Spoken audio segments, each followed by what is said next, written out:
चित्रकूट में मेरे प्रभु 12 वर्ष तक वन व्यतीत किए हैं। आज मेरे राम जी सुंदर शिला पर विराजमान होकर के और आज अयोध्या को याद कर रहे हैं, अयोध्या की माटी को याद कर रहे हैं, अयोध्या के नगर पुरवासियों को याद करते हैं। और अकेले में विकल होकर के ना मेरे राम जी खूब रुदन करते हैं।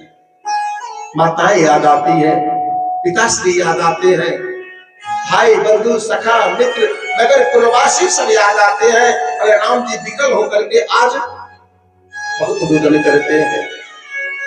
मानस में बाबा गोस्वामी जी लिखते हैं कि जब जब राम अवध सुध करहि, जब जब राम अवध सुध करहि, जब जब अवध सुध करहि, तब तब बारी विलोचन भरि,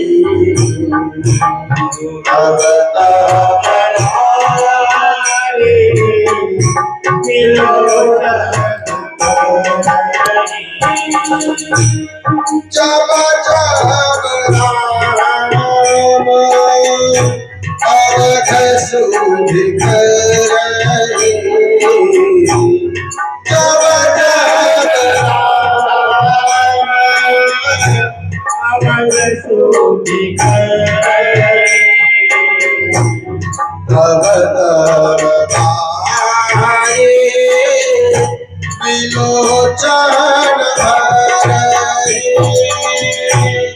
तब तब बारी विलोचन भरि, राम कुशल प्रभु, राम कुशल प्रभु, सखा सने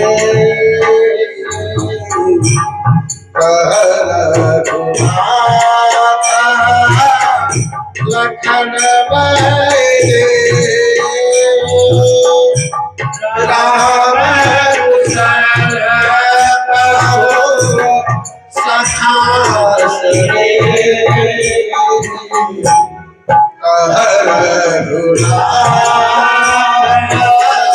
लखन बलदेव,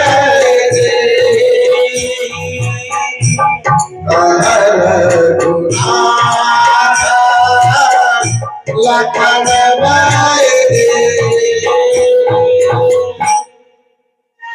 जब जब राम अवध सुध करहि, तब तब आंखों से बारी विलोचन भरहि। जब जब मेरे प्रभु छुप छुप के अयोध्या को याद करते हैं, फूट फूट के मेरे राम जी बहुत रुदन करते हैं। बड़ी की यात्रा में आए हैं, पिताश्री की क्या दशा भई होगी, माताएं कैसी होंगी। मेरे मेरे प्रिय भरत को सूचना मिलेगी तो मेरा प्रिय भरत किस हाल में होगा, शत्रुघ्न के ऊपर क्या विपत्ति होगी, नगर पुरवासी किस हाल में होंगे, यह सब याद कर करके आज राम जी विकल्प होकर के बहुत रुदन करते हैं, बहुत रुदन करते हैं।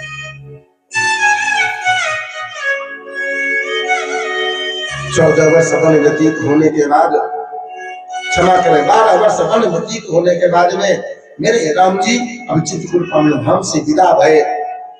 चलते चलते प्रभु पधारे हैं कहा, अत्रि मुनि के आश्रम। अनुसुईया के पद गहि सीता, मिली बहोरी सुबचन विनीता। आज अत्रि मुनि के आश्रम में मेरे जब भगवान पधारे हैं तो आज अनुसुईया जी से और मेरी श्री मैया सीता जी के साथ में प्रेम सत्संग होता है। अनुसुईया जी ने प्रसन्नता पूर्वक आज सीता जी को दिव्य वसन भूषण पहिराए। दिव्य वसन भूषण पहिराए दर्शन करिएगा। सीता जी जब अयोध्या से विदा भई वन के लिए, तो सीता जी के पास में कोई भी आभूषण नहीं था। एक तपस्विनी वस्त्र धारण करके वैदेही बनते निकली, तपस्विनी की भांति। लेकिन आज अनुसुईया मैया ने सीता जी को जब इस हाल में देखा, स्थिति में देखा, तो अनुसुईया जी कहते हैं, बेटी पुत्री तू एक सुहागन है, और सुहागन को बिना श्रृंगार के इस प्रकार ऐसे नहीं होना चाहिए। आज प्रसन्नता पूर्वक उन्होंने दिव्य वसन, वसन अर्थात वस्त्र, दिव्य क्या है कि जब तक सीता जी के बदन पर रहेंगे तब तक कभी वो मैले नहीं होंगे। ये दिव्यता वस्त्र प्रदान करती है और भूषण पहनाए, आभूषण पहनाती है। ये अनुसुईया मैया ने ही सीता जी के कान के कुंडल, हाथ के कंगन, माथ की बेंदी, कमर की करधनी, पांव की पायल इत्यादि जो भी होते हैं श्रृंगार के, आज अनुसुईया जी ने प्रदान की सीता जी को। यहां से नारी व्रत धर्म की विशेष बात बताती है कि नारी के धर्म क्या है, नारी के लक्षण क्या है, नारी को क्या करना चाहिए, क्या नहीं करना चाहिए, नारी की विशेष मर्यादा क्या है।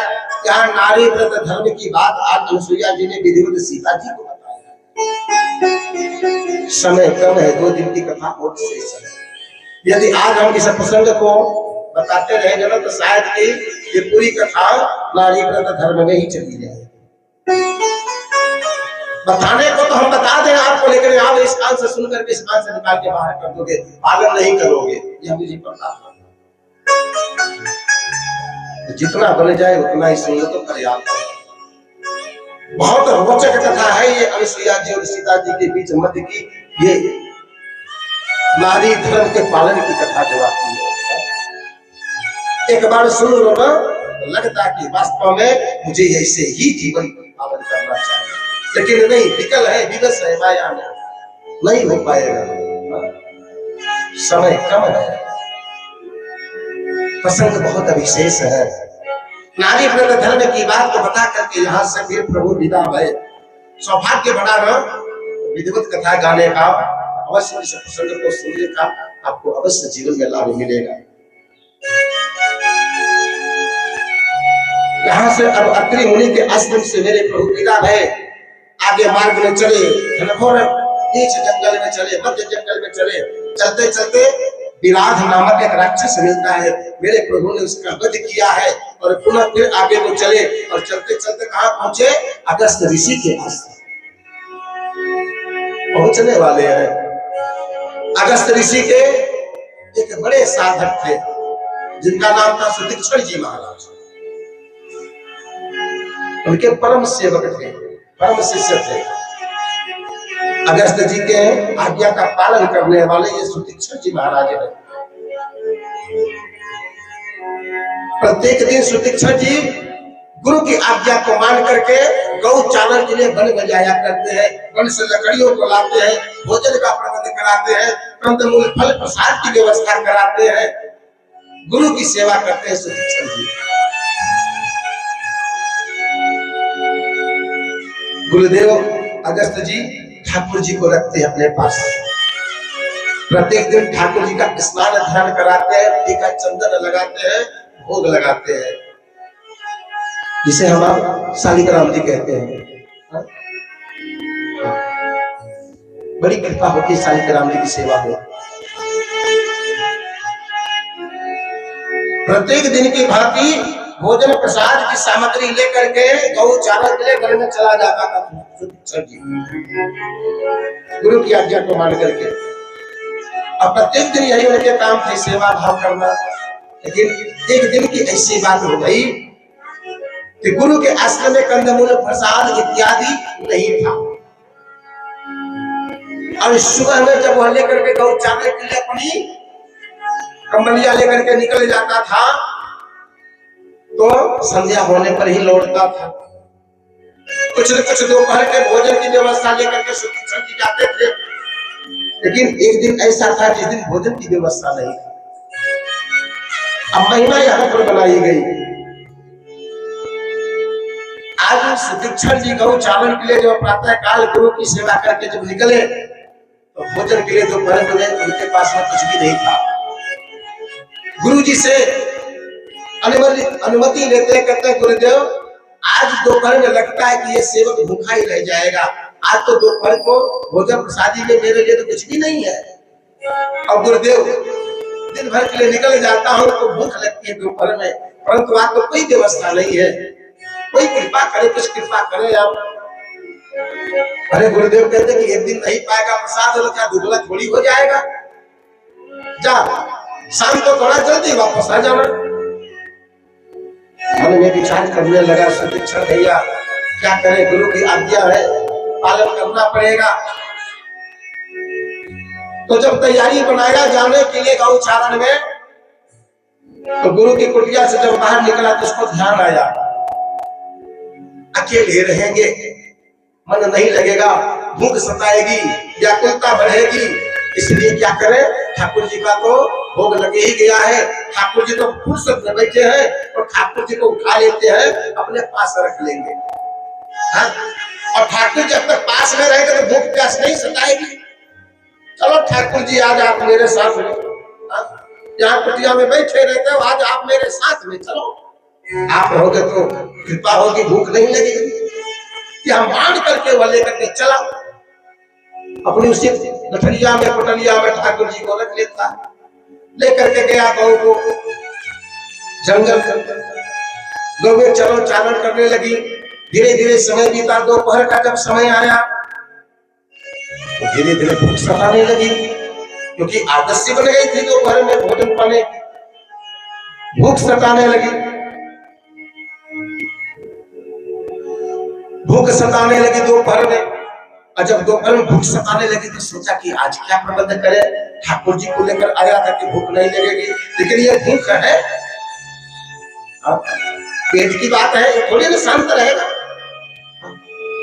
और ठाकुर जी तभी याद आते हैं जब पेट भरा रहता है, लेकिन पेट तो खाली है, भूख प्रबलता बढ़ गई है, प्रबल हो गई है।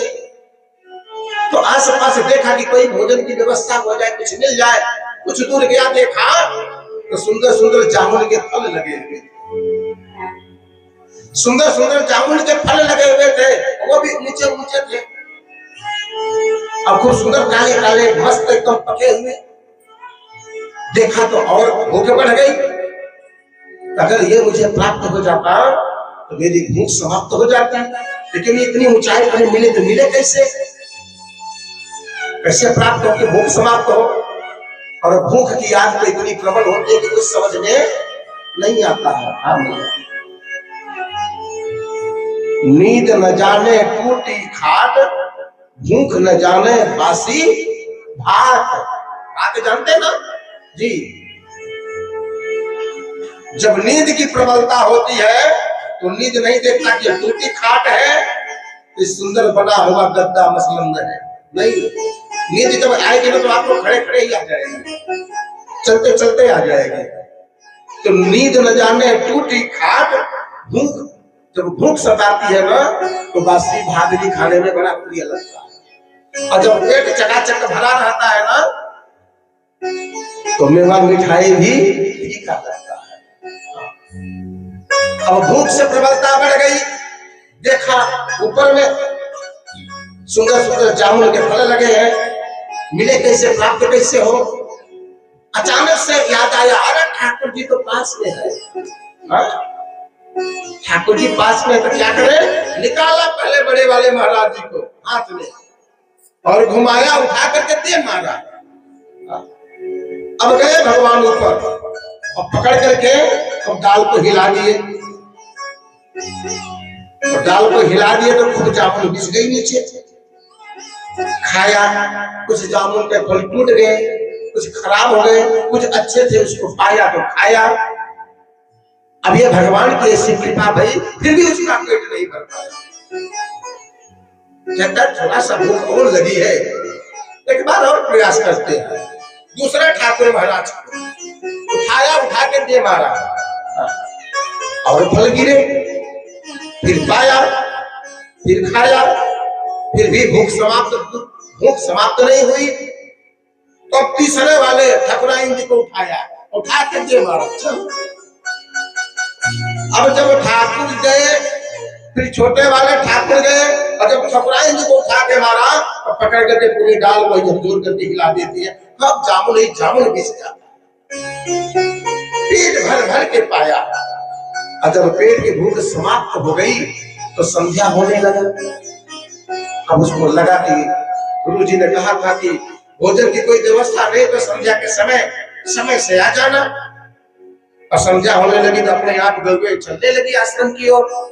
वो भी मन में विचार बनाया कि अब शाम होने वाली है, संध्या होने वाली, चलना चाहिए जब आश्रम।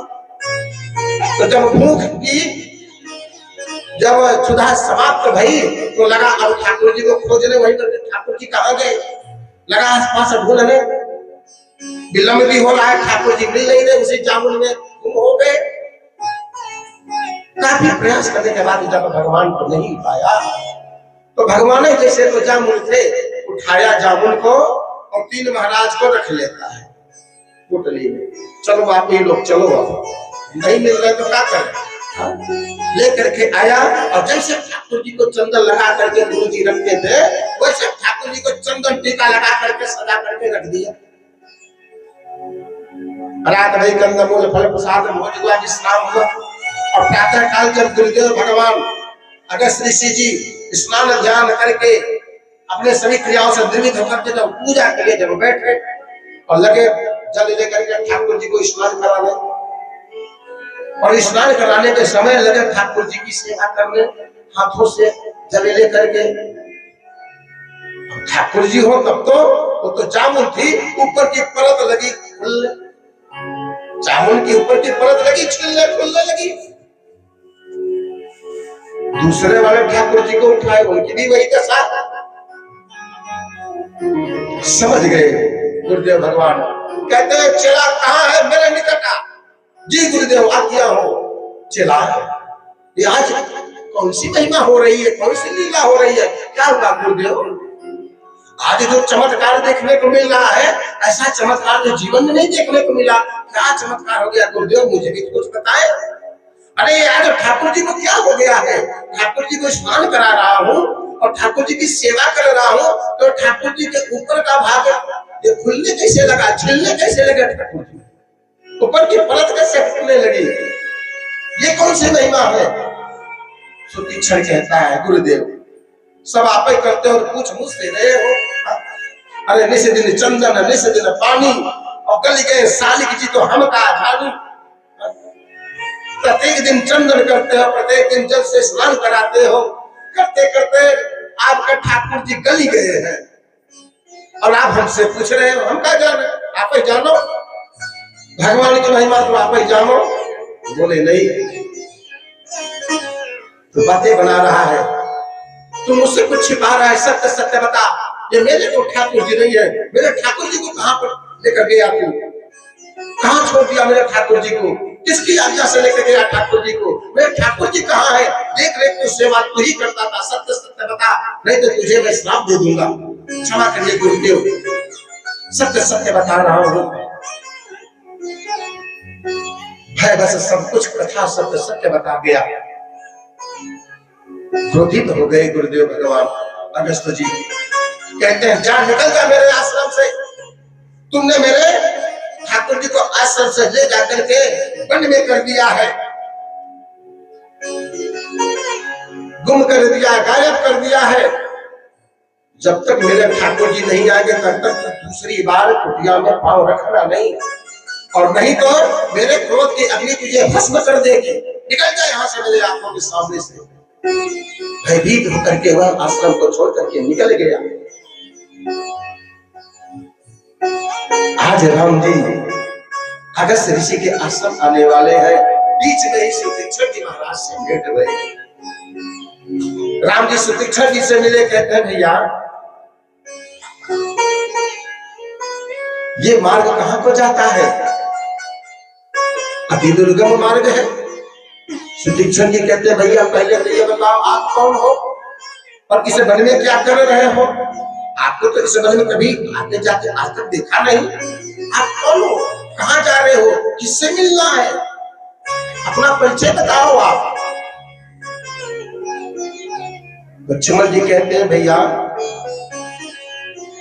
ये वन में पहले मिलता है और परिचय हम लोगों का पूछता, अपना कुछ भी नहीं बताता है, ऐसे किसी को परिचय नहीं दीजिए भैया। राम जी सब जानने वाले। राम जी कहते हैं मैं अवश्य अपना परिचय बताऊंगा भैया। भैया मैं अयोध्या चक्रवर्ती सम्राट महाराजा दशरथ के पुत्र, मेरा नाम राम है और ये मेरे छोटे भाई लक्ष्मण जी है, ये मेरी भार्या सीता है। 14 वर्ष वन की यात्रा में आए हैं भैया और मुझे गुरुदेव का दर्शन करना है, उनके आश्रम तक जाना है। यदि मार्ग जानते हो तो कृपा करके बताओ। मेरे गुरुदेव के आश्रम जाना है। आपका नाम राम है, आपका नाम लक्ष्मण है, सुनते ही बड़ा प्रसन्न हो गया। अब तो मेरे भगवान मुझे मिल गए। जो मेरे भगवान छोटे छोटे थे, जो गुम हो गए थे, आज वो मेरे भगवान इतने बड़े बड़े हो गए तो आज मुझे मिल गए। आज लेकर के चलूंगा अपने आश्रम में, अपने गुरुदेव भगवान को दिखाऊंगा, ये लोग आपके भगवान मिल गए, अब तो मुझे पाप पुण्य से मुक्त करो महाराज। मैं आपके भगवान को लेकर के आ गया, बड़ी प्रसन्नता से भगवान के हाथ को पकड़ करके लेकर के चल दिया आगे आगे। आओ प्रभु आओ, चलो। लेकर के आया कुटिया में, जाकर के अगस्त्य जी के आंखों के सामने खड़ा भैया, हाथ जोड़ करके प्रणाम करता है। गुरुदेव प्रणाम हो, तू आ गया, तू मेरे क्रोध अग्नि को शायद नहीं पहचानता, क्षमा करे गुरुदेव। आपने कहा था मेरे ठाकुर जी को लाना, आज मैं आपके ठाकुर जी को साथ में ठकुराइन जी को भी लेके आया हूं। क्या कह रहा है? मैं सत्य कह रहा हूं गुरुदेव। ठाकुर ठकुराइन सभी आए हैं? हाँ गुरुदेव सभी आए हैं।